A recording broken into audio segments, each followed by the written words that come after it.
No professional sports team is ever the same at the end of a season that it was at the beginning. Some change a little, some change a lot.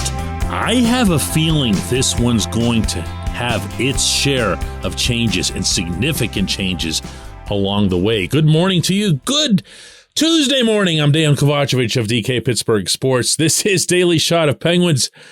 Comes your way bright and early every weekday if you're into football and or baseball. I happen to also offer daily shots of Steelers and Pirates where you found this. Canadians 3, Penguins 2 in overtime. It was so much uglier than that score would indicate. It just was. Not only because of the way it concluded, the Penguins blowing a 2-goal lead in the third period, giving up the tying goal in the final 2 minutes, giving up the overtime goal by Kirby Dach on a power play that never should have taken place, meaning Jeff Petrie took 3 penalties in his return to Montreal. Just all around flat, bad. You know what? Mike Sullivan says it so much better than I could. I don't know if surprise is the right word. We didn't have our best, that's for sure. We got outplayed. We got what we deserved tonight. Evgeny Malkin had both goals. That's nice. That's what you want to see. It's one of the things that you want to see early in the season. First line, almost non-existent. I thought Ricard Raquel was the only one going between him, Sid, and Jake. Chris Letang did not have a good night. Jeff Carter just can't defend. That's not new. And Casey DeSmith played overall really well in the sense that he made a lot of really good saves. But your goaltender can also be a part of holding on to a 2-goal lead and not having it become a 1-goal loss. So the checked boxes or unchecked boxes, depending on how you want to play that game, runs really long. And I'm not going to pretend otherwise when I invest the entire remainder of this segment on Brian Dumoulin. Because to me, right now, and actually for a while, he hasn't added much to this roster. He just hasn't. I have a hard time, going to be honest with you, criticizing Dumo because I was also there when he was the most unsung guy on the team in winning Stanley Cups in 2016 and 2017, and he played well beyond that. He really did. But something over the past couple seasons has I don't know. It's not like he got really old. He's obviously had some injury issues, wasn't able to participate in the past playoffs. But otherwise, I have a really hard time reading it. And he's not exactly the open book type to say, well, here's what's misfiring for me. He's actually a really, really proud individual who's done nothing but win championships his whole life. If you go back over his history to childhood, all he's done is pile up team trophies. He's been someone who's been an asset at every conceivable level of the sport. But he isn't now. This portion of Daily Shot of Penguins is brought to you by the good people at the Greater Pittsburgh Community Food Bank, where they're committed to providing food for all of our neighbors in need across Western Pennsylvania. They, in turn, need your help. Find out how $1 can be turned into 5 full meals. For those in need, visit pittsburghfoodbank.org. And I'll start with this game, though I want to preface it by making clear that I don't ever make some kind of broader pronouncement about someone based on a single game, never mind just a couple of goals within that game. But on Montreal's tying goal, scored by Cole Caulfield, Dumo was in a position right in front of his net where literally the only task he'd have, the only mission, would be to prevent a pass from going through the lower part of the box. That was it. He has no other purpose. He doesn't have to take a man. He doesn't have to go find Caulfield for that matter. He really doesn't. Caulfield had parked himself over to the weak side. He doesn't have to go over there. He just needs to be in front and prevent a pass from going through. When you watch the replay and you watch where his stick was, he wasn't even positioned to do that. Now, that has nothing to do with an injury or a lack of speed or concerns about his skating or health in general. It was just mind-blowing. Why would you not be prepared to do the only thing that you need to do there? The pass makes it through the box with disturbing ease, and not just on Dumo's part, because Carter was over there as well. Right through the box like it was nothing, and Caulfield shoots the puck from the beach into the ocean. Tie game. You get to overtime. Petrie takes his penalty. Dumo is now again the guy that's got to take care that that pass doesn't get through. This time it's Doc on the other side of DeSmith, but again, Dumo has one job. Now, this one wasn't as egregious as the tying goal in that the puck didn't travel 100 miles through the box.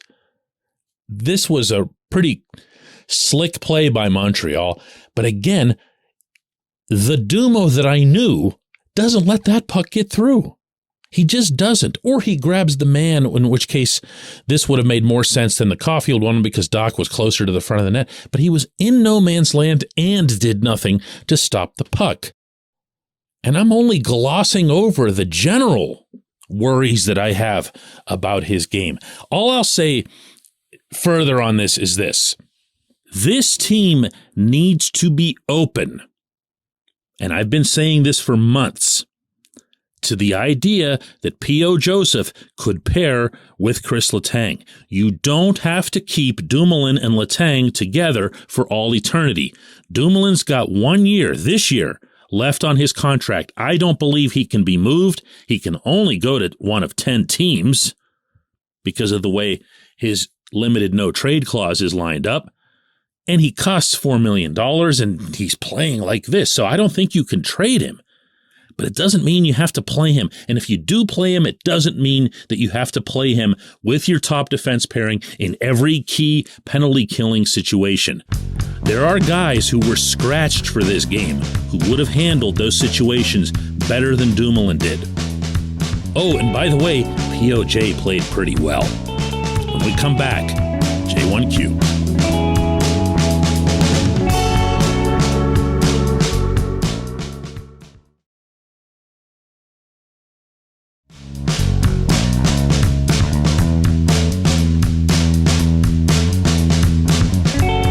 J1Q comes from Chris in Indianapolis, who asks, Petrie took how many penalties in this game?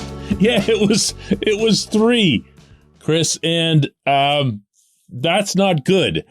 And to date, Petrie has looked to me like a veteran who is showing his veteranosity to all concerned, meaning that he'll ramp it up when he's good and ready, whenever the situation demands it. Now, what's unfortunate about Petrie taking 3 penalties in this game, not least of which is that it cost the Penguins this game, and I didn't mean to isolate on Dumoulin at the expense of Petrie. As I mentioned at the outset, a lot of guys played lousy.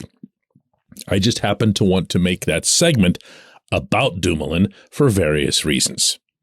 But Petrie, even through training camp and the preseason, hasn't appeared to be inspiring, much less inspired by his new setting, which he claims to be, and he claimed to be again yesterday in Montreal whenever all the fuss up there, and it does not take much to cause a fuss among the media at the Bell Center, was Petrie's big return after 7 years and change with the Habs. One of the things that the Montreal reporters pursued was, from the Pittsburgh perspective, how much does he mean to the Penguins? And among Sullivan's assessments of Petrie was the usage of the word elite. Now, you can go ahead and giggle at that after a game like this, But I can tell you, going back to this past summer when I was up in Montreal and covering the NHL draft, and I found out and reported exclusively that the Penguins were pursuing Petrie and were hoping to acquire him via trade a week before it actually happened. They really like him. They really see him as being what Sullivan termed there. Now, that could go back to a couple seasons ago when over the first 3 or 4 months, Petrie was being legitimately discussed in the Norris Trophy conversations.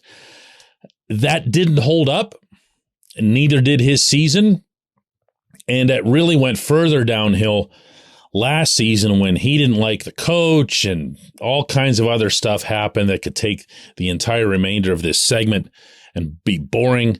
But it didn't work out there until Marty St. Louis took over as head coach, and you saw the way the Habs play last night under Marty.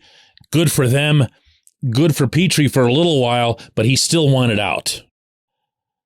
He and his wife still wanted to get to the United States and everything else. So he got his wish eventually. He got out of Montreal. He came to an American team. He came to a good team. He's never won a cup. He did help the Habs. Actually, he was a big, big part of the Habs getting to the final a couple of years ago. But what's he waiting for? What's he waiting for? And again, like the Dumoulin observations, I'm not basing it just on a couple periods of lousy play. Now, the sample size is still really, really small. He's played 3 whole games in Pittsburgh. But, at some point, you gotta turn it up a little bit.